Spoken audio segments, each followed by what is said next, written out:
il est déjà trop tard et tu sais directement que tu vas craquer. Alors aujourd'hui, on va parler non pas de prévention, mais tout simplement d'éviter le craquage parce qu'il est déjà, comme tu pourrais le penser, trop tard.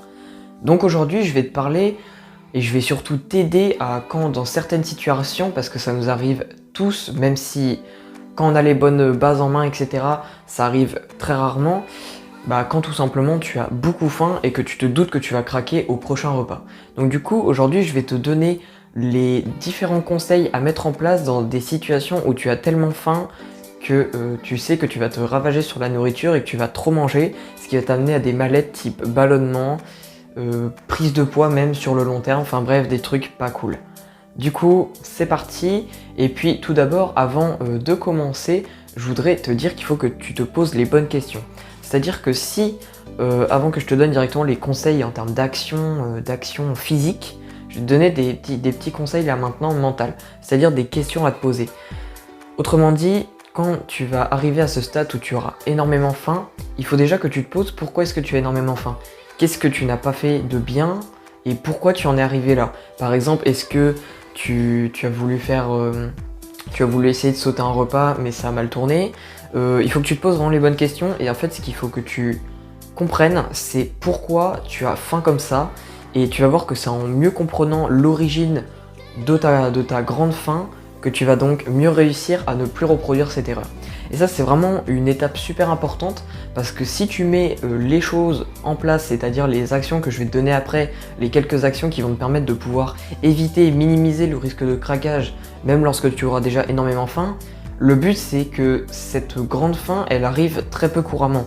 Et le problème c'est que si tu ne sais pas l'origine, si tu ne te poses pas de la question de ok mais pourquoi j'en suis arrivé là, eh bien tu ne vas pas assimiler d'où vient le problème et du coup ça risque de se reproduire assez régulièrement et c'est pas ce qu'on veut.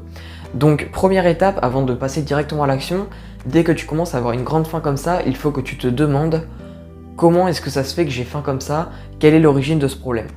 Donc je te conseille de te poser d'abord cette question et puis ensuite tu vas passer à l'action, donc tu vas faire différentes choses avant de commencer ton repas. Alors tout d'abord, la première action que je voudrais te donner, et ça c'est une action qu'on oublie trop souvent, pourtant qui peut vachement aider, c'est de boire un grand verre d'eau au minimum. C'est-à-dire que, bon, le but c'est pas que tu bois 36 verres d'eau, c'est pas ça. Mais il faut savoir que la faim en partie, même la faim physique, vient une partie, voire une très très grosse partie de la soif. Et donc la soif, quand on a soif en fait, la plupart du temps, les signaux que nous envoie notre corps, si on ne connaît pas assez notre corps, comme la majorité des gens, eh bien on a l'impression qu'on a faim, et c'est pas du tout ça. Donc dès que tu as une grande faim comme ça qui apparaît, moi je te conseille, avant que tu prépares ton repas, de prendre un grand verre d'eau, de bien le remplir et de tout boire. Et tu vas voir que ça va en quelque sorte te remplir l'estomac, ce qui n'est pas faux en soi. Ça va te remplir l'estomac et donc ta faim, dans tous les cas, logiquement, elle va diminuer déjà. Et ça, c'est vraiment une bonne nouvelle parce que si ta faim diminue, évidemment que tu vas moins travailler sur la nourriture déjà au repas puisque tu auras une sensation de faim plus petite. Ensuite, une autre étape que je peux te conseiller, alors avant de passer à l'autre étape, moi je te conseille d'attendre un petit peu. C'est-à-dire qu'une fois que tu bois ton grand verre d'eau, il ne faut pas directement que tu passes à table ou que tu prépares à manger, ok? Parce qu'il faut savoir que dès que tu bois de l'eau, l'eau elle n'est pas directement, elle se téléporte pas dans ton estomac.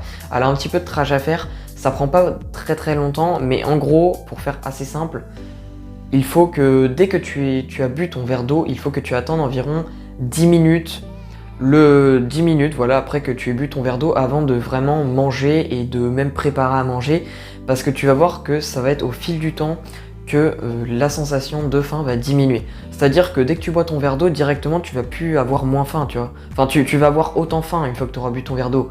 Mais c'est au bout de quelques minutes que l'effet va se distomper, donc l'effet de la faim, il va se distomper un petit peu. Et donc là, tu pourras préparer ton repas et passer à table. Mais avant de passer à table, j'ai une deuxième astuce à te donner, c'est de prendre une entrée. Alors je sais que ça fait partie de à table, mais j'ai remarqué qu'il y a peu de personnes qui prennent une entrée. Et quand je te dis de prendre une entrée, c'est pas n'importe quelle entrée, de préférence une entrée avec des... Si ça te pose pas de problème de santé, pas de problème de digestion plutôt, évidemment, parce que tout le monde n'adhère pas à ces types d'aliments, de manger je vais y arriver, des légumes crus style tomates, carottes, etc. Évidemment, si t'aimes bien ça, tu vas voir en fait que même si ça fait partie en soi du repas, tu ne peux pas craquer sur une entrée, ok? Tu peux pas craquer sur une entrée. C'est-à-dire que, enfin une entrée de ce type du moins, parce qu'il y a des entrées, bon, ok. Mais une entrée de ce type, comme des carottes crues, des tomates, ou des choses comme ça, des concombres, tu vas pas craquer dessus, ok? Et t'en manges une petite portion, en plus c'est bien, ça va t'apporter des nutriments qui sont vraiment intéressants, donc profites-en, tu peux même en manger de ces entrées-là à chacun de tes repas si c'est toujours pas le cas.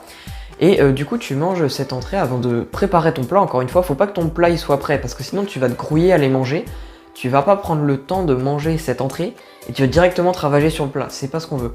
Ce qu'on veut c'est que tu ne prépares pas le plat, pour le moment tu laisses de côté, donc tu fais pas cuire rien du tout, et tu prends, donc tu épluches une carotte, je sais pas, tu coupes une tomate, bref tu prends ton entrée tranquillement, et tu vas voir que après, pendant que tu vas préparer ton repas, donc après tu peux y aller tranquillement à préparer ton plat, pendant que tu as préparé ton plat, ta faim va encore diminuer, tout simplement parce que tu auras déjà mangé des aliments, mais surtout que c'est, par exemple, c'est ce type d'aliments, donc les concombres, les tomates et les carottes, sont des aliments bruts, où il faut, en plus ils sont crus, donc il faut plutôt bien mâcher pour les manger.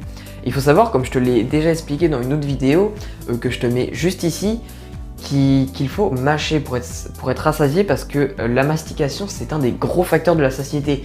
Il est ultra puissant comme facteur. Je t'invite même à regarder cette vidéo parce que je te donne plusieurs exemples d'études, etc. qui te montrent à quel point la mastication est super puissante là-dessus. Et c'est pour ça qu'il faut absolument, si tu peux et si tu aimes bien et si tu as pas de problème de digestion en mangeant ça, manger ce type d'aliments avant de préparer ton plat, et tu vas voir que ta faim va être grandement diminuée. Et logiquement, si tu as suivi ces deux étapes qui sont de boire un grand verre d'eau, un petit peu attendre, après manger une entrée, et pendant la préparation de ton plat, comme ça au moins ça diminue encore l'effet de la faim, ben logiquement tu ne vas pas craquer. Tu ne vas pas craquer parce que ta faim aura été divisée à peu près par 2 voire 1,5. Et il faut savoir que quand ta faim est divisée et que du coup ta faim s'est un petit peu estompée et que tu as une faim modérée au lieu d'une grosse faim, eh bien, le risque de craquage va être beaucoup plus diminué, parce que aussi mentalement tu vas dire yes, j'ai réussi à diminuer ma faim. Et en fait le fait que tu te dis yes, j'ai réussi à diminuer ma faim, instinctivement tu vas moins manger. Tu vas moins manger parce que déjà tu auras déjà bien rempli ton estomac, parce que tu auras bu et tu auras pris une entrée.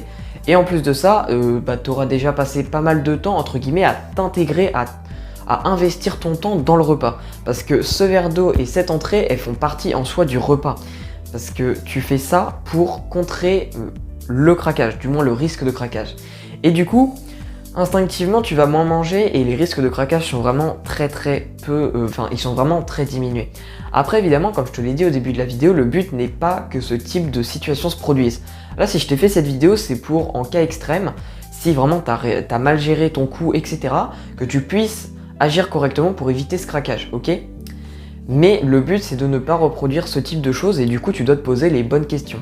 Si tu veux aller plus loin, moi je te propose une formation qui s'appelle l'alimentation intuitive, si tu veux être en meilleure connexion entre ton corps et ton esprit, et mieux connaître ta satiété et toute autre chose. Donc bref, je t'apprends vraiment pas mal de choses sur le côté émotion et nourriture, parce que oui, il y a beaucoup de gens qui ont des problèmes à se contrôler, enfin ils ont du mal à se contrôler devant la nourriture, et dans cette formation je t'explique tout ça, donc n'hésite pas si tu es intéressé. Le lien est dans la description si tu veux en savoir plus. Sinon, pour les autres, retenez juste qu'il faut 2 étapes cruciales, mais surtout une autre avant, qui est de se poser la question de pourquoi est-ce que j'en suis arrivé là, et pour éviter tout simplement que ça se reproduise dans les cas futurs, ce type de craquage.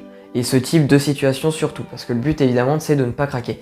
Bref, je t'invite à mettre un petit like, également à commenter et à t'abonner si c'est toujours pas fait, à partager cette vidéo à tes amis qui en auraient peut-être besoin, et moi je te dis ciao pour un prochain contenu.